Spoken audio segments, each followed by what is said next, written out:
Hi and welcome to LSAT Freedom.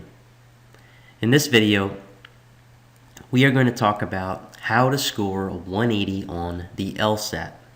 Now, I know there are some of you out there watching this and thinking, look, how in the world am I going to get a 180 on the LSAT? Isn't that for like geniuses and the Einsteins of the group? This is way beyond my pay grade. And look, I understand that, but what you need to know is the things that you're going to do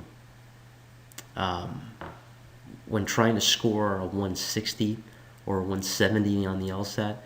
Those are the same types of things that you would be doing if you were trying to score 180. We're just talking a difference in degree. So it's okay to watch this and to apply what's in here to what you're already doing, because if you're aiming for that 160 or that 170, well, 180 is within that range, and it's okay to shoot for that. It's okay to aspire for something like that. Nothing wrong with it. If you're not doing that, you may as well not engage in this exercise at all. Shoot for as high as you can go, and if you don't hit that 180, if you don't hit that 175, and instead you hit a 170 or 165, heck, even a 160. You're doing pretty well for yourself. So look at this. Here we're going to talk about 3 tips that you can use to try to score 180, and they're very simple, very basic LSAT preparation tips that everyone should be doing and applying when they're preparing for this exam.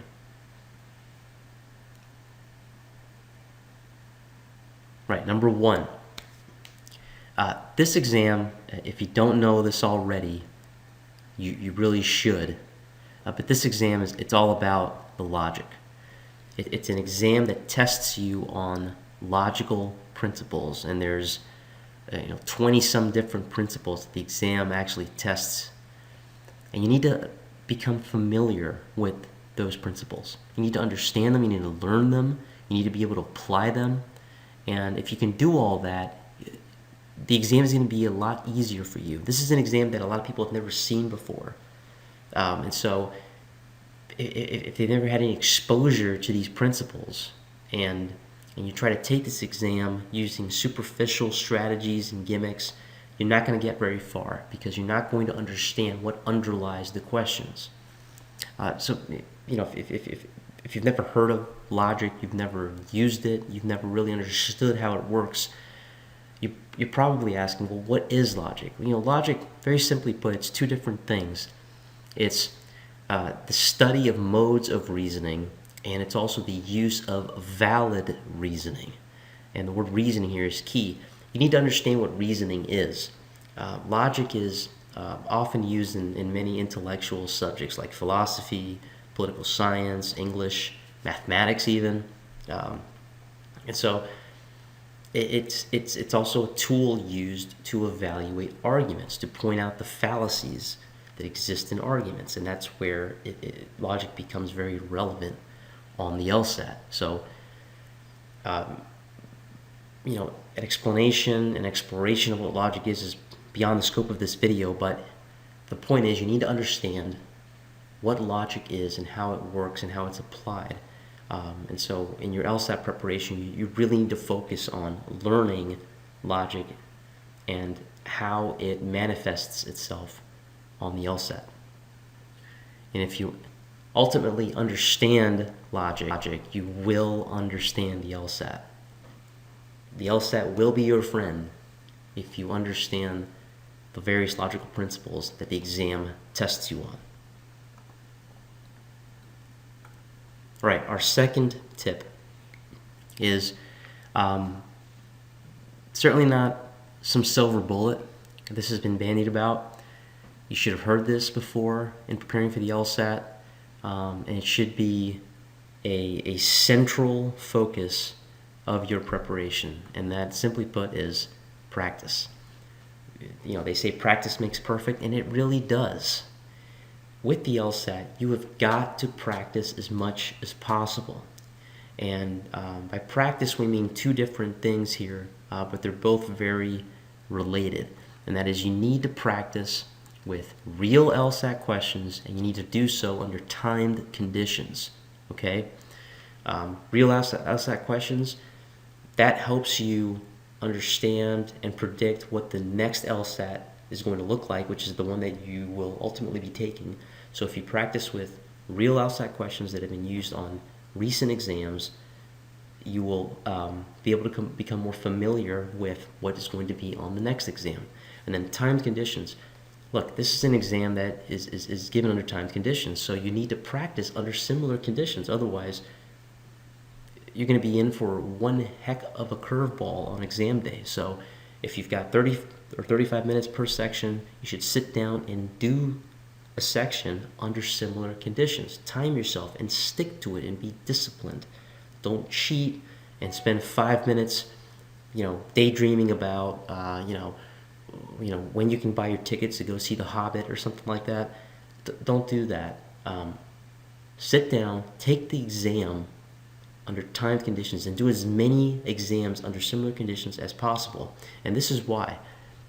If you do that, you're going to be able to learn and apply the logical principles that the exam tests you on. You're going to be able to learn these principles and understand them and how they manifest themselves on the exams.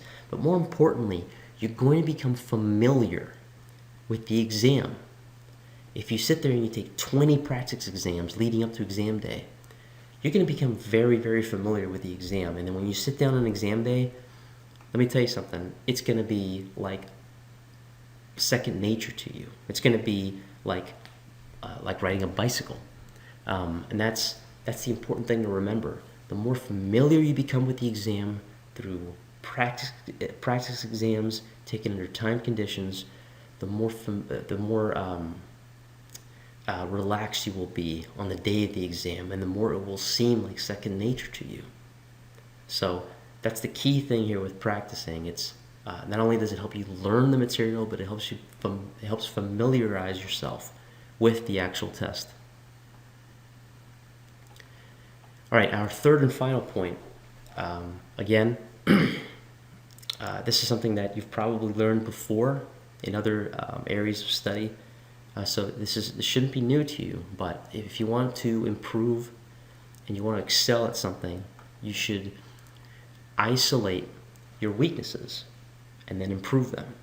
So on the LSAT, if you are practicing the way we've identified, you should be able to figure out which questions, if you're taking the exams and you're scoring them, and then if you're going back and looking at which questions you got wrong, you should be able to isolate what types of questions you're getting wrong.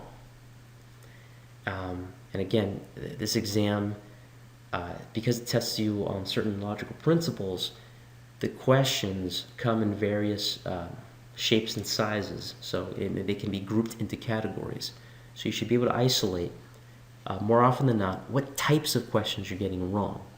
And then if you can do that, then you should isolate those questions, go back and find similar questions, and then practice with them and improve your weakness with respect to those types of questions. So for example, if you're doing very poorly with inference questions on the reading comprehension section, and you're just bombing those, well, find similar questions and then do as many of them as possible in one sitting until you figure out what you're doing wrong and you've stopped doing that and you've stopped making that mistake. Same thing with, for example, if you're doing very poorly with assumption questions in the argument section. Same thing. Sit down, find similar questions, and in one sitting do as many of those types of questions as possible so that you understand what you're doing wrong, you've rectified it, and then now you don't have to worry about that anymore. And so that's really it, folks. There's no secret sauce to this exam. There's no silver bullet. It's learn the logic that underlies the exam, understand it, practice as much as possible, and then isolate your weaknesses and improve them. If you do those three things, you will do well on exam day. I guarantee it. And look, if you really drive yourself and push yourself, there's nothing stopping you from getting that 180. Nothing at all.